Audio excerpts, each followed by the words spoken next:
Morning, dear students. This is Vishram Singh, Meena, Assistant Professor English, working at Government PG College, Karoli.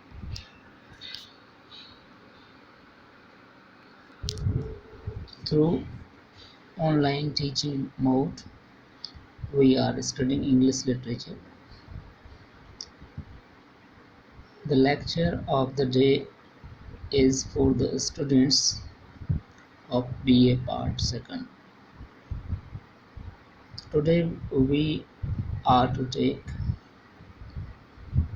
one of the famous poems of Romantic period in English literature, which is Ode to the West Wind, written by P.B. Shelley. The poem is divided into 5 stanzas. Each stanza consists of 14 lines. So, in all, the poem has 70 lines. Before beginning the poem, we should know about the publication of the poem. Ode to the West Wind was written in the year of 1819 in the season of autumn.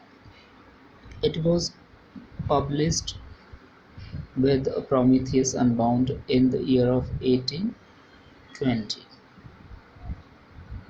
The poem is an ode, which is a long structured poem. It is addressed to someone. The poem is addressed to the west wind. The west wind here in the poem is personified.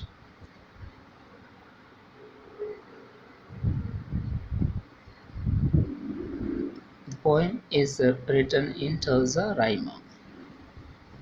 Now let's begin. O wild west wind, thou breath of autumn's being, thou from whose unseen presence the leaves dead are driven, like hostess from an enchanted play, yellow and black and pale and hectic red, pestilence-stricken multitudes.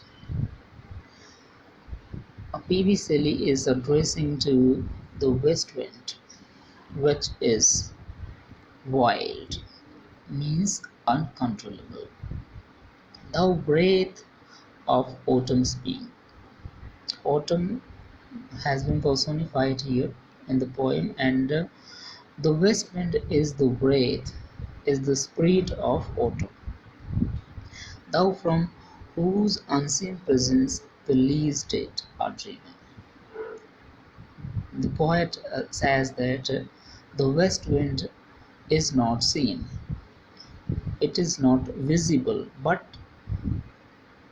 the unseen presence of the west wind drives the dead leaves, the pale leaves which is underneath the trees in the forest. These pale leaves are driven like hostess from an enchanter flame, just like the enchanter or the magician who drives away the ghosts of the people with his charms, with his spells. So is case with the west wind. The wind is compared to the enchanter who drives away the ghosts, who drives away the leaves which are dead, which have been compared to the ghosts, like ghosts from an enchanter flame, yellow and black and pale and hectic red. These are the types of leaves which are underground, which are under the trees in the forest. Some are yellow, some are black, and some have been changed into pale color, and some are hectic red. Hectic red means the color of redness, which shows illness. So the leaves of the trees have been changed into hectic red, pestilence-stricken multitudes, and these leaves have been compared to pestilence-stricken multitudes, means people. Just like some people who have some kinds of disease, and due to these diseases they have become yellow. So in case where the uh, leaves have been become yellow. Pestilence means disease stricken people. O thou who charitest to thy dark wintry bed, the winged seeds. Now the poet is again addressing to the west wind that you charitest means carry to their wintry bed, the winged seeds. The winged seeds, which are to germinate after some time or after uh, 1 or 2 seasons. These seeds are driven away by the west wind to their dark wintry bed, to their dark places during the winter season.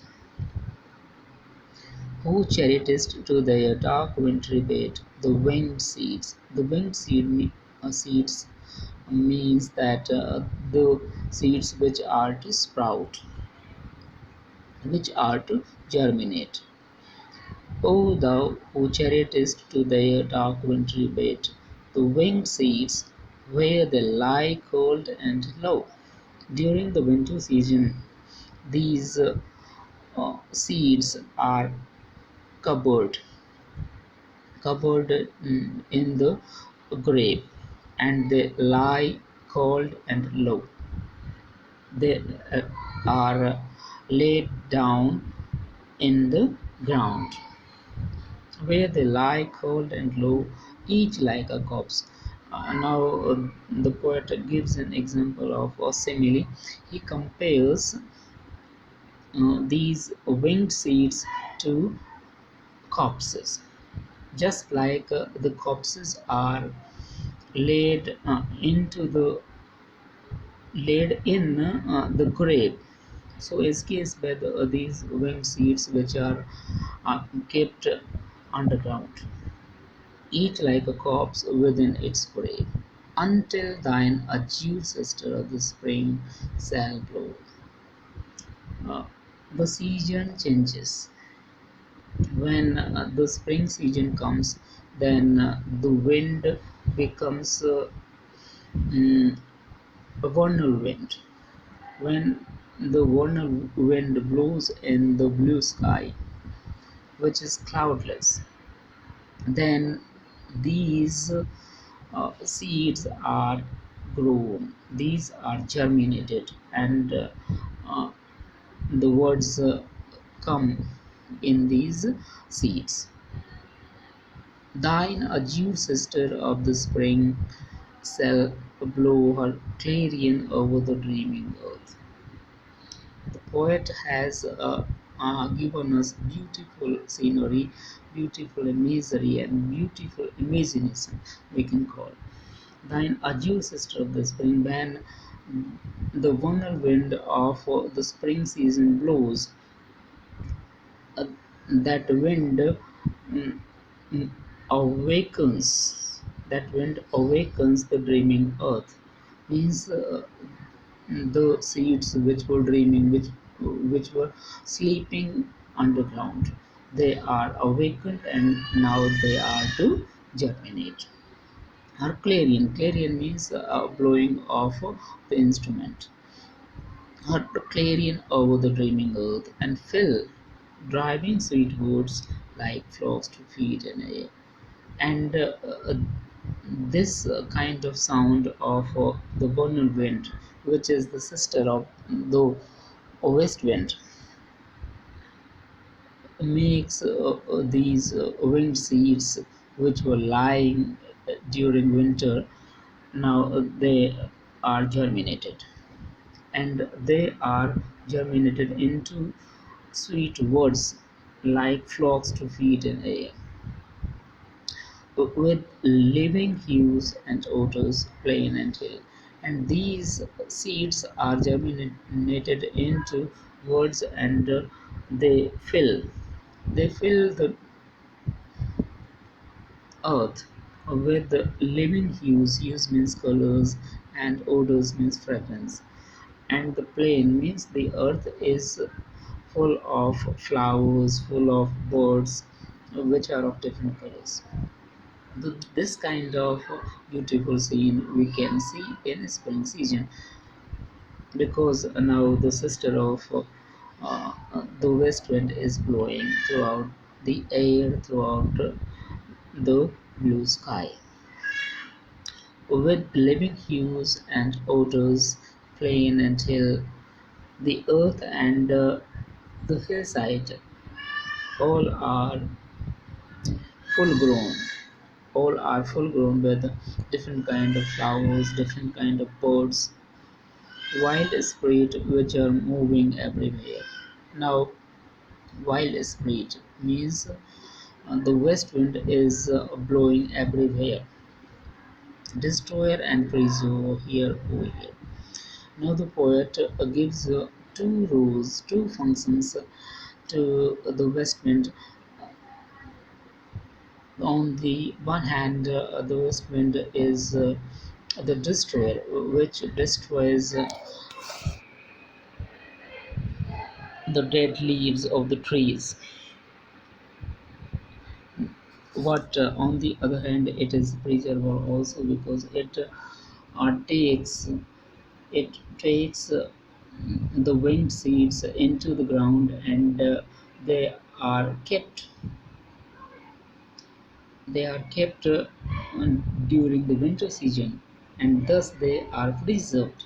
And when the spring season comes, then they begin to sprout, they begin to germinate.